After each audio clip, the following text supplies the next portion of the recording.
सभी को जय मसीह, प्रेज द लॉर्ड। मैं आप सबका ब्रदर राजकिशोर बेदिया आप सबके बीच में फिर से एक वीडियो लेकर आया हूँ।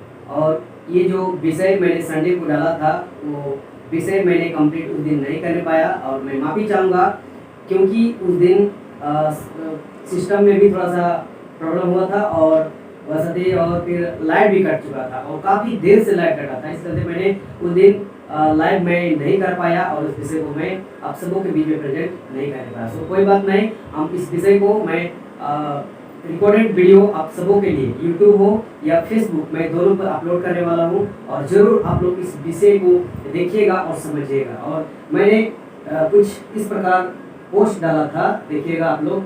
MMB Jharkhand Facebook page this Sunday live on 9 AM पर नहीं करने पाया था और विषय इस प्रकार था। और मैंने विषय इस प्रकार था कि विषय था ठोकर का कारण बनना। आज हम इस विषय पे बात करेंगे और हम लोग सीखेंगे। मेरे प्रियो, इस विषय में कहीं आप कहीं हम तो शामिल नहीं हैं, कहीं पास्टर प्रचारक तो शामिल नहीं है ना। तो हम लोग वचन से हम लोग क्या करेंगे, देखेंगे कि परमेश्वर का वचन क्या कहता है।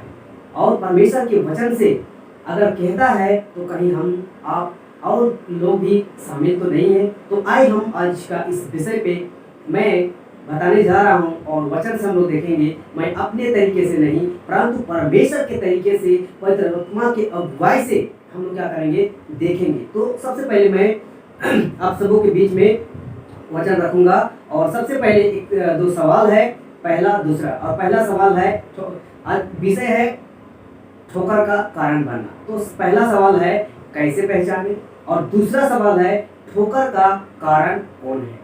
महत्वपूर्ण दो सवाल मैंने इस विषय पे मैंने ढूंढा है और आप जितने भी मैं आप सबों के बीच में वचन को रखूंगा उस विषय में, इस विषय में क्या मिलेगा, ये दो चीज आप सबों को देखने को मिलेगा कि हम कैसे पहचान सकते हैं और ठोकर का कारण कौन है।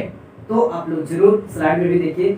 और आइए हम सबसे पहले पहला वचन को रखते हैं। स्क्रीन में आप लोगों को दिख रहा होगा और मैं चाहता हूँ कि क्लियर दिखे आप लोगों को, और नहीं तो आप बाइबल से भी मिला सकते हैं। तो आइए हम लोग देखेंगे गलतियों का पुस्तक पहला अध्याय वचन 6 और 7। तो यहाँ इस प्रकार से कहता है, मुझे आश्चर्य होता है कि जिसने तुम्हें मसीह के अनुग्रह से बुलाया उससे तुम इतनी जल्दी फिर कर और ही प्रकार के सुसमाचार की ओर झुकने लगे। 7वां वचन, परंतु वह दूसरा सुसमाचार है ही नहीं, पर बात यह है कि कितने ऐसे हैं जो तुम्हें घबरा देते और मसीह के सुसमाचार को क्या करते हैं, बिगाड़ना चाहते हैं। पौलुस कितना सटीक बात को यह क्या कर रहा है, रख रहा है। इस बात को, इस वचन को हमें समझना है मेरे प्रियो, है ना। क्या कहता है, मैं फिर से आप सबों को पढ़ते हुए और बताते हुए समझाते हुए आगे बढ़ूंगा। कहता है, मुझे आश्चर्य होता है कि जिसने मुझे मसीह के अनुग्रह से बुलाया उससे तुम इतनी जल्दी फिर कर और ही प्रकार के सुसमाचार की ओर झुकने लगे।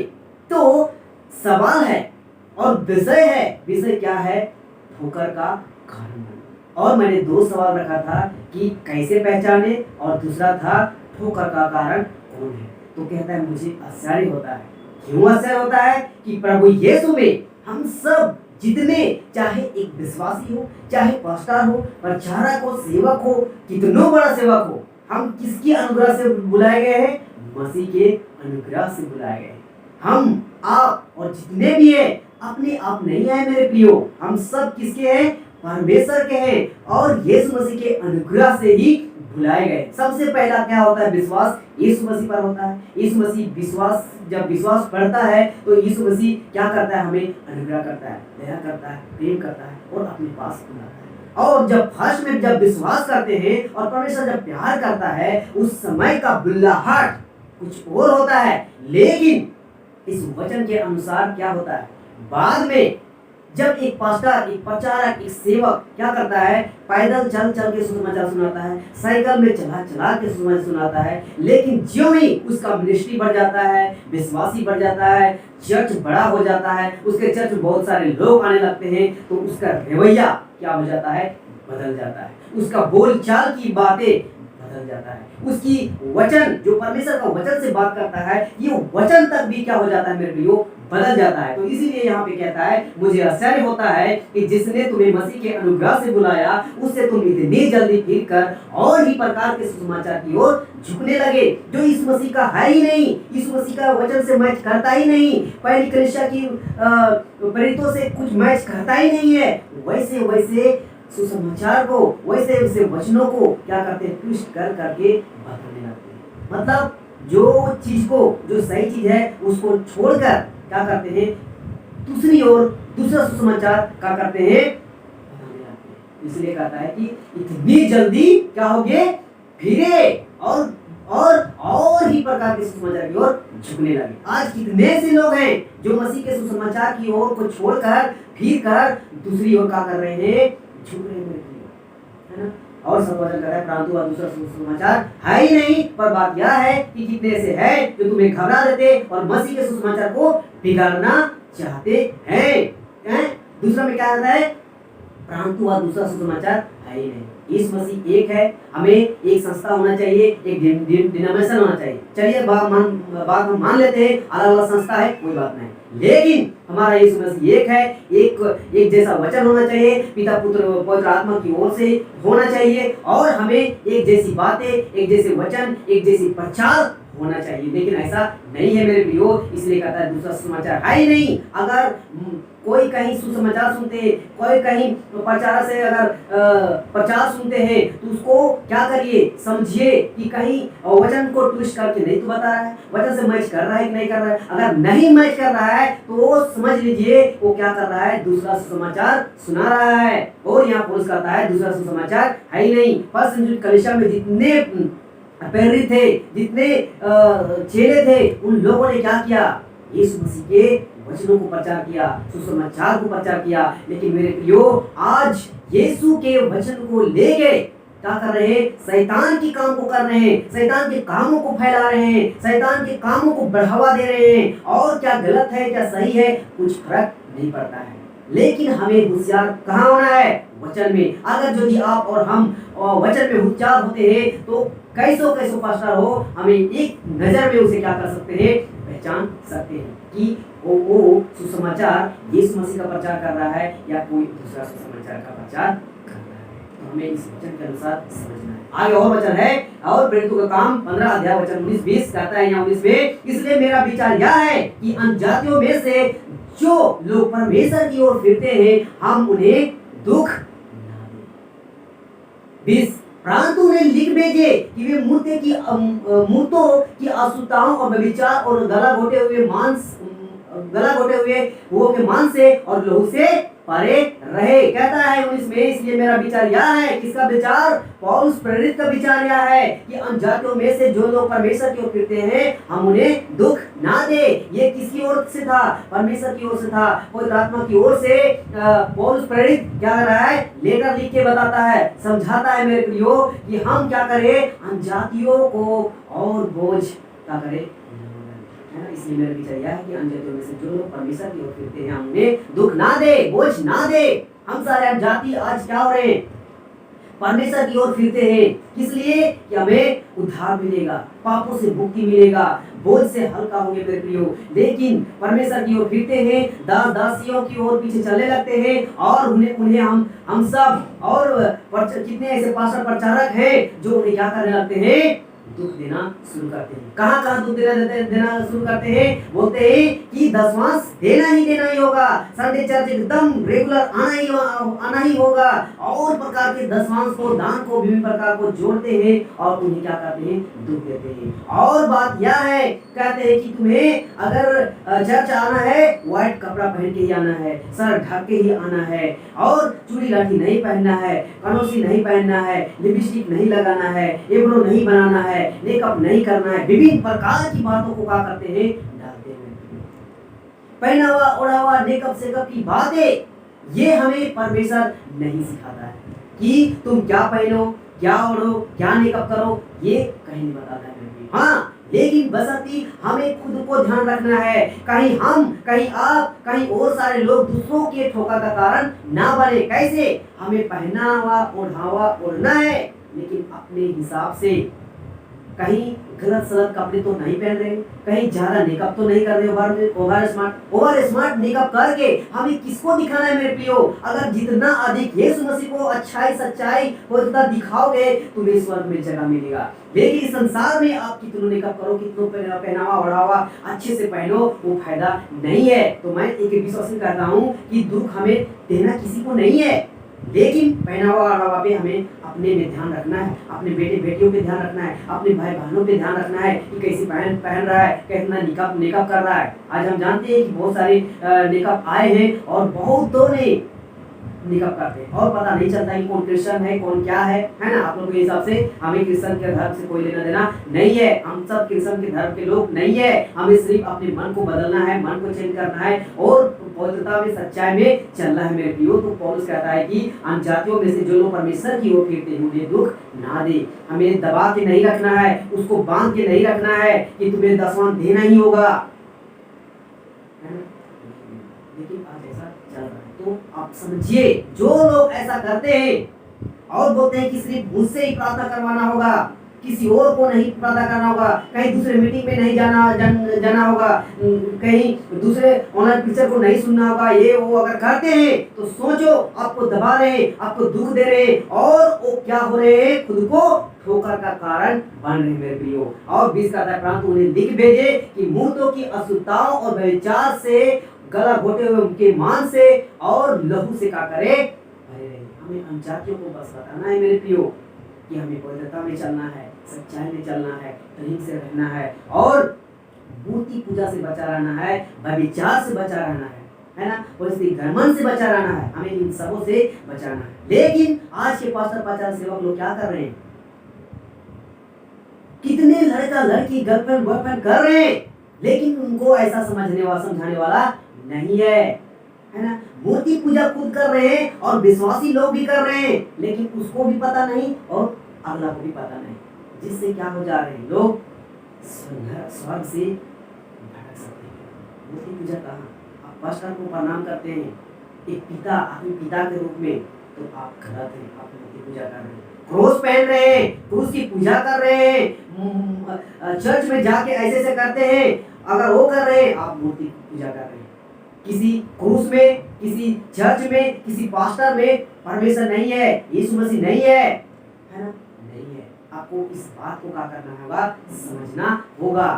हम सब अनजातियों को क्या करना है, बस मूर्ति पूजा से बचना है, व्यभिचार से बचना है। हम हर एक विश्वासियों को कहना चाहता हूँ, हम सबों को, अपने चाहे बेटा बेटी हो, चाहे भाई बहन हो, चाहे कोई पुरुष स्त्री हो, हम सबको व्यभिचार से, मूर्ति पूजा से बचे रहना है, शुद्धता में चलना है, पवित्रता में चलना है, सच्चाई में चलना है, प्रेम में चलना है मेरे प्रियो। और ये चीजों को हम सारे पास्टर प्रचार सेवकों को क्या करना है, बताना है। हमें वचन से ऐसी बातें को ऐसी खराई से बताए कि चाहे जवान लड़का लड़की या स्त्री पुरुष हो, उसको ये समझ आ जाए कि हमें कैसी चाल चलना है। लेकिन आजकल के कुछ ऐसे पास्टर प्रचार सेवक हैं जो खराई से प्रचार नहीं करते, सिर्फ अनुग्रह, प्रेम, दया, बस नहीं।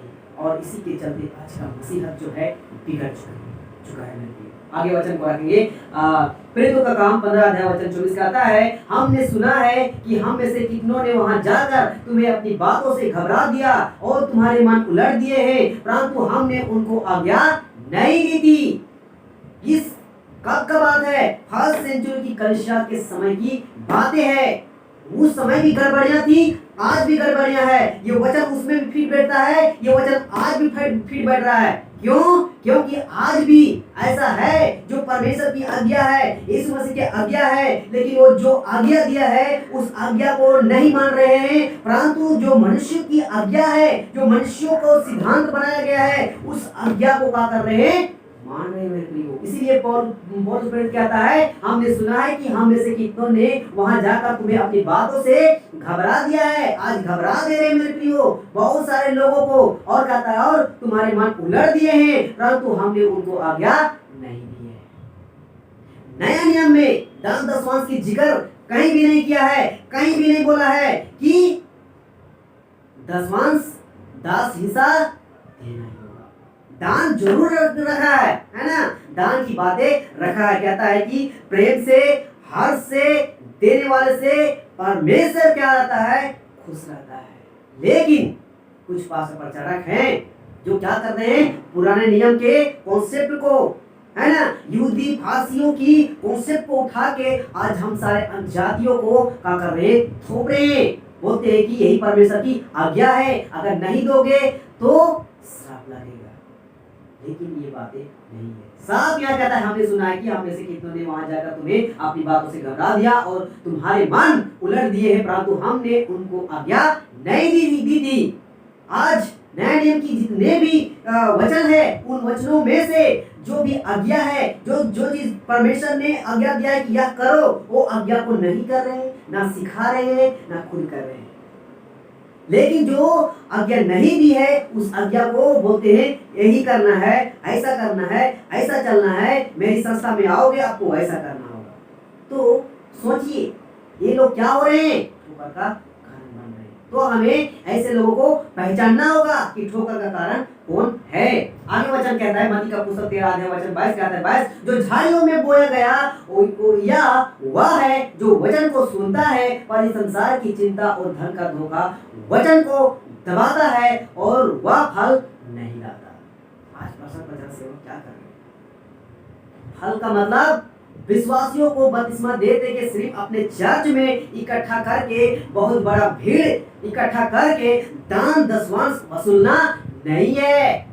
फल वो है जो सुसमाचार सुनाओ, चेला बनाओ, उसको सिखाओ और बपतिस्मा दो और प्रचार करने के लिए भेजो।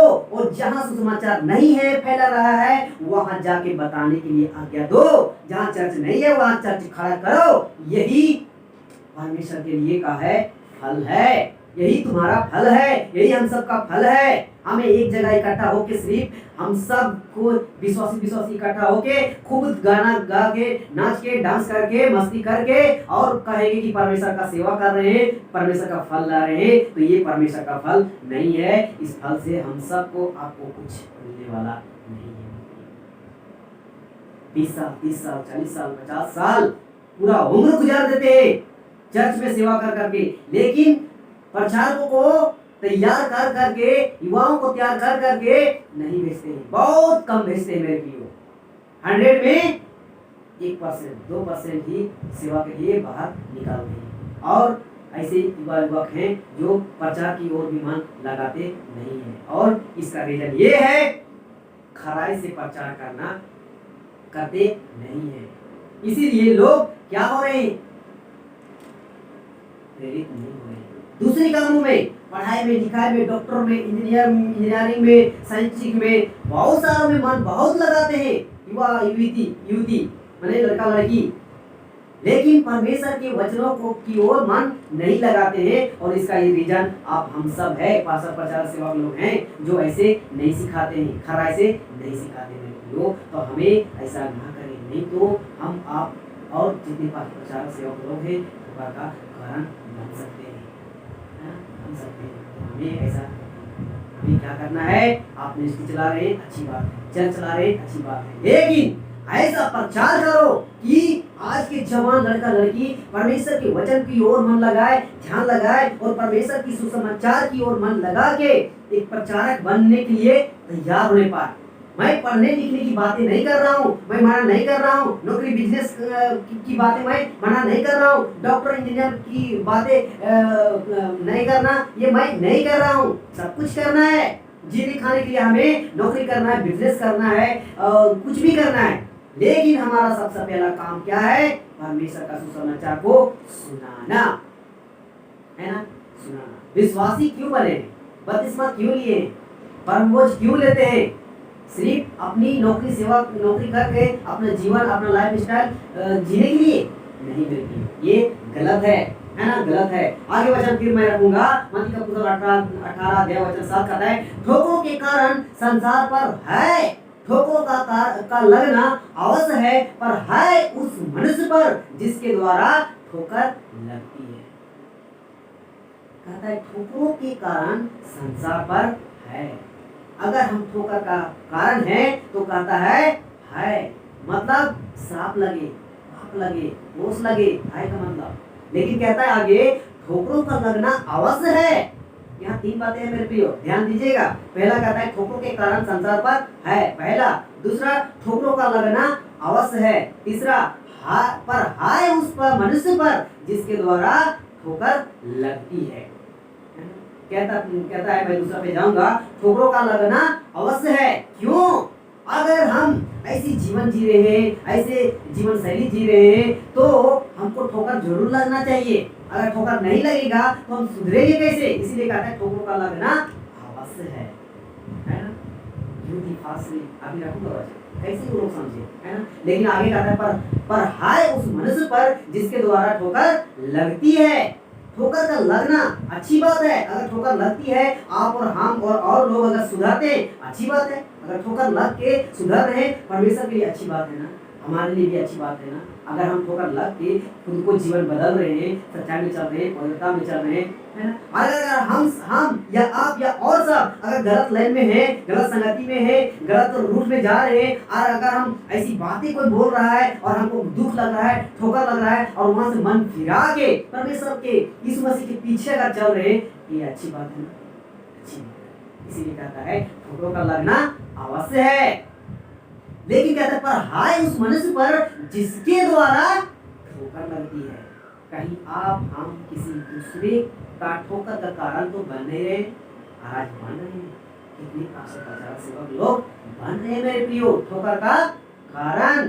तो कहता है, पर हाय उस मनुष्य पर जिसके द्वारा ठोकर लगती है। अगर आप हम ठोकर का कारण है, तो कहता है हाय, मतलब आपको सावधान चाहिए। आप स्वर्ग से वंचित हो सकते हैं, आपको उद्धार नहीं मिल सकता है, मुक्ति नहीं मिल सकता है। अगर आप जीते जी परमेश्वर के ठीक नहीं फिरोगे, मन नहीं बदलोगे, और खुद को जीवन अच्छा नहीं करोगे। देखिए कैसे यहूदी शास्त्री लोग बदले, कैसे ठोकर खा के उन लोगों को ठोकर कैसे लगता है। आइए हम लोग थोड़ा सा देखते हैं। तो यहाँ कहता है मत्ती का पुस्तक 15 अध्याय वचन 10 से 12 हम देखेंगे। और यहाँ कहता है, और उसने लोगों को अपने पास बुलाकर उनसे कहा, सुनो और समझो, जो मुंह में जाता है वह मनुष्य को अशुद्ध नहीं करता, पर जो मुंह से निकलता है वही मनुष्य को अशुद्ध करती है। 12, तब चेलों ने आकर उससे कहा, क्या तू जानता है कि फरिश्तियों ने यह वचन सुनकर ठोकर खाई है? उस समय, किस समय? जब यीशु मसीह संसार में था, मतलब इजराइल में था, यहूदी फारसियों के बीच में था, उस समय क्या कर रहे थे? यीशु मसीह परमेश्वर के वचन से, उदाहरण से और विभिन्न प्रकार की स्टोरियों से क्या कर रहे थे? समझाते फिरते थे। और जो भी बताते थे वो सटीक था मेरे प्रियो, और सच्ची घटनाओं को बताते थे यीशु मसीह। क्यों? क्योंकि वो परमेश्वर था, उसको पता था क्या हुआ है, क्या हो रहा है, क्या होने वाला है। इसलिए यहूदी फारसियों को बताते थे। तो उसमें क्या था? यहूदी फारसी लोग क्या करते थे? परमेश्वर के वचनों को, है ना,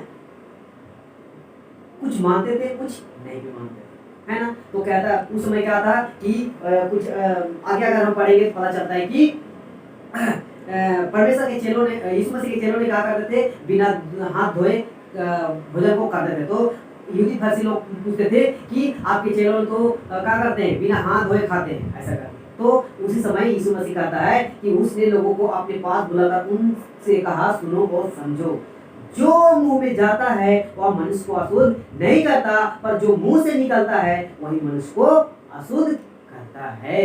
मतलब वो लोग अच्छे से खाते थे, अच्छे से रहते थे, अच्छे से पहनते थे, एकदम मस्त देखोगे तो लगता कि कितना पवित्र लोग है, कितना शुद्ध है। लेकिन उन सब के हरकतें, उन सब की बातें, उन सब के चल चलन ऐसी थी कि मानो क्या बोल सकते, वही सब चल चलन को, व्यवहार को देख के इस मसीह कहता है कि जो हम खाते हैं ना, वो खाने के द्वारा अगर अंदर जाता है उससे हम अशुद्ध नहीं होते हैं। लेकिन जो अंदर से मुंह के द्वारा हम बोलते हैं, मन में सोच के विचार करते हैं, जो करते हैं, अगर गलत चीज करते हैं, वही हम सबको अशुद्ध कर सकता है। तो ऐसी बातें को बोला जब यहूदी फारसी और अपने चेलों के बीच में, तो कहता है उसके चेलों ने कहा था कि 12 में कहा था, चेलों ने आकर उसे कहा, क्या तू जानता है कि फरिश्तियों ने यह वचन सुनकर ठोकर खाई है ना। फारसियों ने कहा हुआ ठोकर खाई, ऐसे वचनों को सुनकर, ऐसी बातें सुनकर। क्यों? क्योंकि वो लोग गलत है, और आज आप हम अगर गलत हैं, अगर कोई अच्छी प्रीच कर रहा है, खराई से बातें बोल रहा है, तो उसके द्वारा हमको ठेस लगता है, दुख पहुंचता है, आपको लगता है, तो हम लोग का मन उदास हो जाता है। लेकिन उदास नहीं होना है मेरे प्रियो, क्योंकि सच्चाई की बातें अगर हम खुद गलत हैं, अगर आप अगर गलत हैं, अगर ये बातें आपके मन में चुभता है, तो हम सब गलत है ना। वचन थोड़ा गलत है, उसका प्रचार थोड़ा गलत है, उसकी खराई से प्रीच करना गलत थोड़ा है, वो तो सही है। लेकिन हम खुद गलत है, हमको ठोकर लगेगा ही, आपको लग भी सकता है, तो इसमें क्या है। लेकिन आज इस बात को नहीं समझते हैं कि हम किस चाल में चल रहे हैं। आपको ठोकर लग रहा है, किस लिए लग रहा है? आप गलत हैं इसीलिए तो लग रहा है ना। ऐसे ही ना, अगर फरीसी लोग सही होते तो उन लोगों को ठोकर लगता, यीशु मसीह की बातों पे नहीं लगता, लेकिन लोग खुद गलत है ना, गलत है। आगे वचन को मैं रखूंगा, मत्ती का पुस्तक 18 अध्याय वचन 8 से 10 कहता है, यदि तेरा हाथ या तेरा पांव तुझे ठोकर खिलाए तो काट कर फेंक दे, टुंडा या लंगड़ा होकर जीवन में प्रवेश करना तेरे लिए इससे भला है कि 2 हाथ या 2 पांव रहते हुए तू अनंत आग में डाला जाए। और 9, और यदि तेरी आंखें तुझे ठोकर खिलाए तो उसे निकल कर फेंक दे। और 10, काना होकर जीवन में प्रवेश करना तेरे लिए इससे भला है कि 2 आंख रहते हुए तू नरक की आग में डाला जाए। कहता है यदि तेरा हाथ तेरा पांव तुझे ठोकर खिलाए, हाथ भी ठोकर खिलाता है, आंख भी ठोकर खिलाता है, सोच विचार भी ठोकर खिलाता है। कहाँ? इन्हीं हाथों से तो हम पाप करते हैं मेरे प्रियो, इन्हीं आंखों से तो देख के विचार करते हैं मेरे प्रियो, इन्हीं सोच विचारों से तो कहता है कि यदि हाथ या तेरा पांव तुझे ठोकर खिलाए तो काट कर फेंक दे। मतलब सच में तलवार से हाथ को पैर को काट के फेंकना नहीं है, मतलब फेंकना इस बात के है कि उस घड़ी से सोच लेना है कि अब हमें इस हाथ से हमें गलत काम नहीं करना है तो नहीं करना है, इस आंख से गलत नजर से नहीं देखना है तो नहीं देखना है, इस पांव से गलत जगहों पे गलत संगतियों पे नहीं करना है तो नहीं करना है ना। यही इस वचन का बातें हैं, तो हमें इस बात को करना है, समझना है। आगे वचन मत्ती का पुस्तक 18 अध्याय वचन 6 का है, पर जो कोई इन छोटों में से जो मुझ पर विश्वास करते हैं एक को ठोकर खिलाए उसके लिए भला होता कि बड़ी चक्की का पाट उसके गले में लटकाया जाता और वह गहरे समुद्र में डुबाया जाता। पर जो कोई इन छोटों में से मुझ पर विश्वास रखते हैं, मतलब जितने विश्वासी लोग, अगर एक लोग यीशु मसीह पे विश्वास करते हैं, अगर एक में से किसी को कोई भी अगर ठोकर खिलाता है ना, बात आता है यीशु मसीह कहता है कि उसके लिए भला होता कि चक्की का पाट उसके गले में लटकाया जाता और वह गहरे समुद्र में डाला जाता। मतलब कोई गलती करता है तो कहता है इसको अब इस जगह पे रहने का हक नहीं है, हम सब इनके बीच में रहने का हक नहीं है, इसको क्या कर देते हैं, पत्थर बांध देते हैं, नदी में डुबो देते हैं, कुआं में डुबो देते हैं, है ना, और इसको मुआ देते हैं, मरा देते हैं, ऐसा सोचते हैं लोग, है ना, करते हैं। तो उसी का उदाहरण देते हुए इस मसीह कहता है कि उसके लिए भला होता कि बड़ी चक्की का पाट उसके गले में लटकाया जाता और वह गहरे समुद्र में डाला जाता। मतलब अगर हम पास्टर प्रचारक सेवक हैं और विश्वासियों को एक अगर ठोकर खिला रहे हैं, इसमें हम बता चुके हैं बहुत सारी बातों से क्या कर रहे हैं, आज कितने ऐसे पास्टर प्रचारक सेवक लोग हैं जो क्या कर रहे हैं, ठोकर खिला रहे हैं। तो उसके लिए क्या कहता है कि भला होता कि चक्की का पाट उसके गले में लटकाया जाता और वह गहरे समुद्र में डाला जाता। मतलब उसको पास्टर प्रचारक सेवक से, इस मसीह के विश्वासी से उसको हट के पूरा संसारिक हो जाना चाहिए था, पूरा संसार में मिल घुल के रहना चाहिए था, यीशु मसीह की ओर ध्यान नहीं देना चाहिए था। इसका मतलब यही है। अगर सोचिए पास्टर प्रचारक सेवक हो के अगर हम किसी विश्वासियों को अगर ठोकर का कारण बना रहे हैं तो सोचिए ना खुद जा रहे स्वर्ग, ना अगला को भी स्वर्ग जाने दे रहे। आज इसी वजह है मेरे प्रियो कि बहुत ऐसे लोग हैं जो क्या करते हैं, मसीह पर विश्वास नहीं करना चाहते, मसीह के रास्ते पे चलना नहीं चाहते। क्यों? क्योंकि बोलते हैं अरे हम तो ईसाई बन जाएंगे, ईसाई में जाएंगे तो चूड़ी लाठी नहीं पहनना होगा, है ना, सोना चांदी नहीं पहनना होगा, कनौसी नहीं पहनना होगा, हमें व्हाइट साड़ी पहनना होगा, विभिन्न प्रकार की बातें में।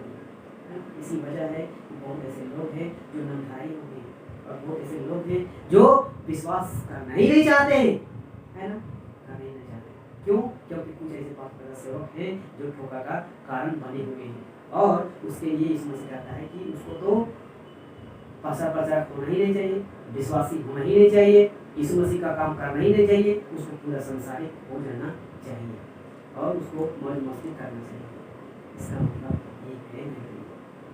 और एक वचन रखूंगा, मत्ती का पुस्तक 13 अध्याय वचन 41 से 43 कहता है, मनुष्य का पुत्र अपने स्वर्गदूतों को भेजेगा और वे उसके राज्य में से सब ठोकर के कारणों को और कुकर्म करने वालों को इकट्ठा करेंगे और उन्हें आग के कुंड में डालेंगे, वहां रोना और दांत पिसना होगा।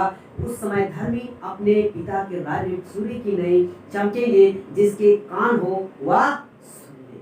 सोचिए, जितने वचन बताए मेरे प्रियो, उसके अनुसार यदि आप, हम या कोई भी कितना बड़ा पास्टर प्रचार सेवक है, अगर किसी दूसरे के लिए ठोकर का कारण बन रहा है तो उसके लिए एक बहुत बड़ा स्टेटमेंट है, एक बहुत बड़ा वार्निंग है। किसके द्वारा? यीशु मसीह के द्वारा। क्या कहता है? मनुष्य का पुत्र अपने स्वर्गदूतों को भेजेगा और वे उसके राज्य में से सब ठोकरों के कारणों को और कुकर्म करने वालों को इकट्ठा करेंगे।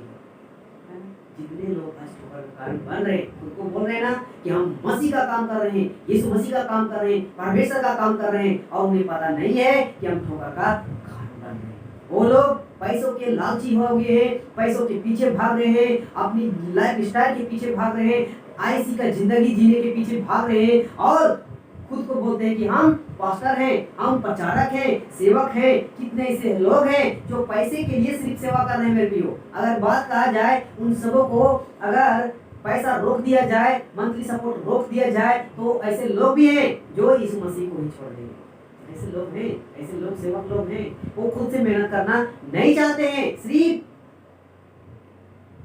पैसे के भरोसा से सेवा कर रहे हैं। हम किस लिए विश्वास आए, किस लिए बपतिस्मा लिए, किस लिए परमोज लेते हैं? क्या पैसे के लिए?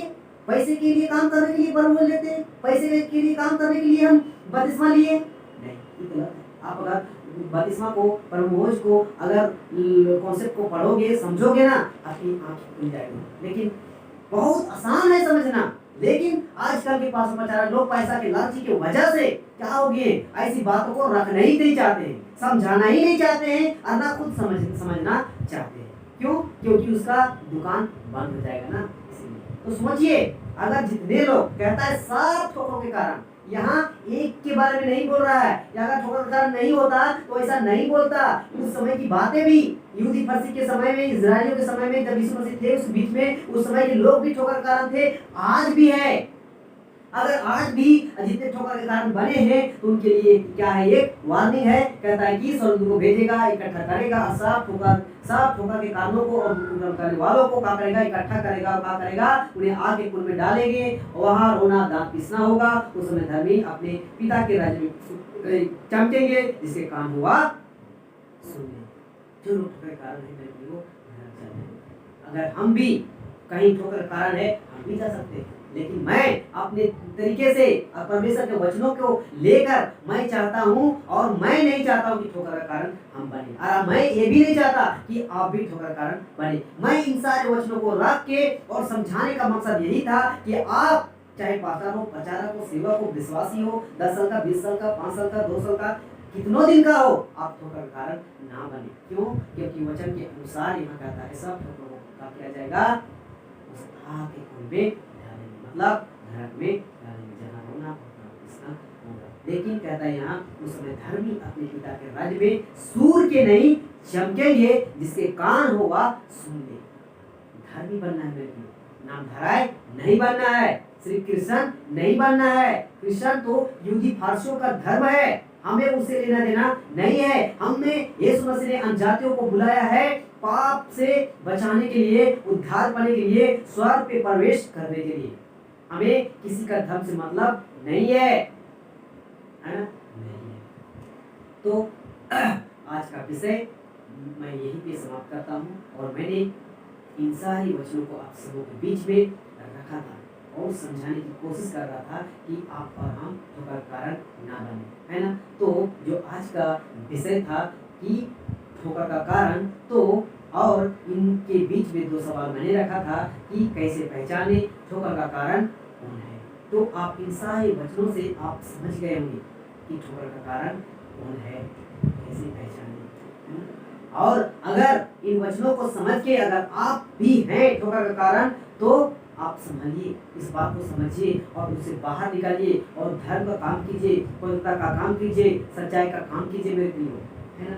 तो आप बच सकते हो, हम बच सकते हैं, हम सारे लोग बच सकते हैं, है ना। और लोगों को भी बचा सकते हैं। देखिए एक बात मैं कहना चाहता हूँ, अगर आप सही जीवन जी रहे हैं, शुद्ध पवित्रता का जीवन जी रहे हैं, तो आपको देख के, हमको देख के, ऐसे लोगों को देख के और लोग विश्वास में आएंगे, बोलेंगे कि इसका जीवन कितना अच्छा है, ना झूठ बोलता है, ना चोरी करता है, ना लड़ाई करता है, ना झगड़ा करता है, कितनी अच्छी बात बोलता है, शुद्ध से चलता है, पवित्रता से चलता है, अच्छी बातें को करता है।